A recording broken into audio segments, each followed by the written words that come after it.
This is Linda Hofshire with the Embedding Evaluation in Libraries project, and this video focuses on patron privacy when evaluating library programs and services. In libraries, there are two categories of privacy concerns we need to consider. First, we need to protect the privacy of patrons as well as community members or employees when we gather data through surveys, interviews, and other data collection activities.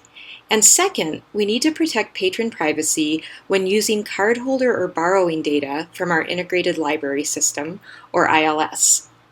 We often gather data from patrons, community members, or employees through surveys, interviews, or other data collection methods.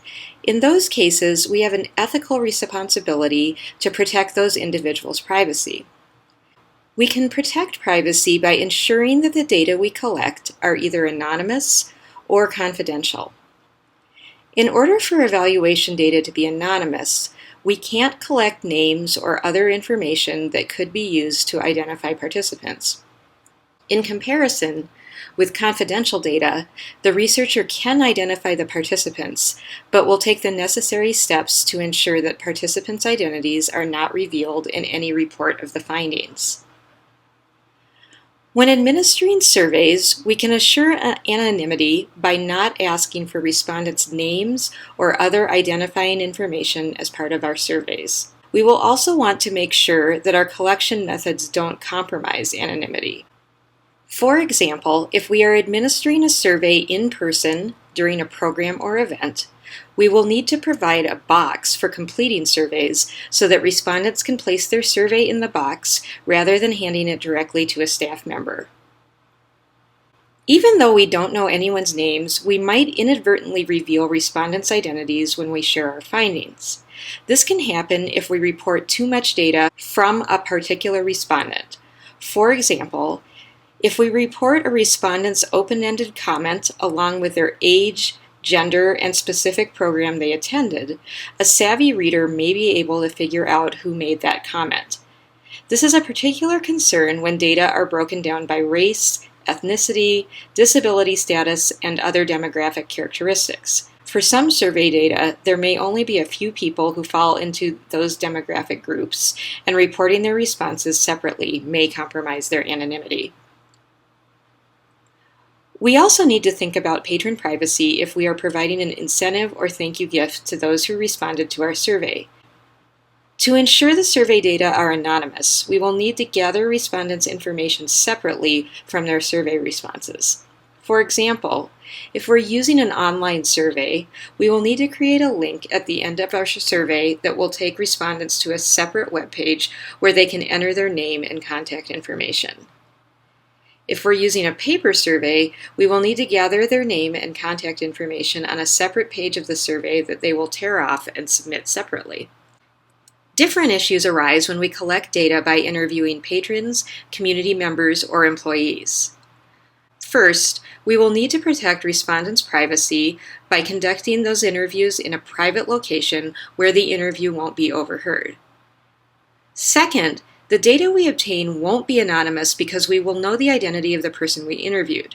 To protect their confidentiality, we will need to remove their name and any other identifying information from the interview transcripts and from the documents we use to manage the data collection process. We can use an ID number rather than the person's name to identify the transcript or interview. Further, when we share what we will learn, we will need to report quotations without using the person's name, and as with surveys, avoid sharing identifying details that will inadvertently reveal the respondent's identity. In the same way, data we gather by conducting observations won't be anonymous. For example, we might observe a storytime session to gather data about the interactions among children and their caregivers. These data aren't anonymous because we know which children and caregivers attended the story time, so we will follow the same procedures we use when conducting interviews. In addition, we will provide patrons with the ability to opt out of our data collection. In contrast, we will need to use an opt-in strategy when we want to gather follow-up data from library patrons. We can invite patrons to complete a follow-up survey or interview after they complete a library program, for example, and it is up to each individual to decide whether they want to provide their information for follow-up data collection. Patron privacy concerns extend to the storage of data after it has been collected. We need to develop secure systems that prevent access to the data for anyone other than the researcher. For example, if we collect data in an online survey tool such as SurveyMonkey, other staff should not be given the login information for this tool. Or, if we store interviews transcripts on a library server, they should be stored in a folder that is password protected.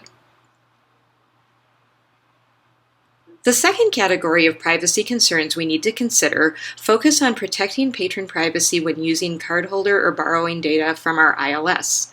This is an important topic right now given recent developments in the use of analytics software from library vendors. And this is a topic that is evolving rapidly.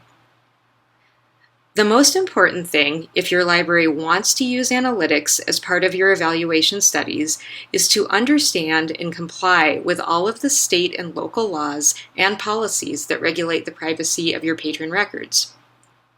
In addition, it is important that you have a privacy policy that explains to patrons that you use this type of software to analyze patron data and that the policy is available to the public.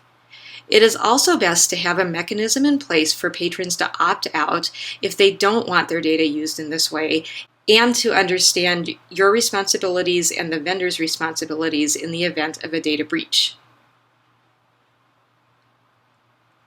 To learn more about patron privacy when using analytics software, you can stay up to date with the privacy guidelines and the privacy checklists from the American Library Association.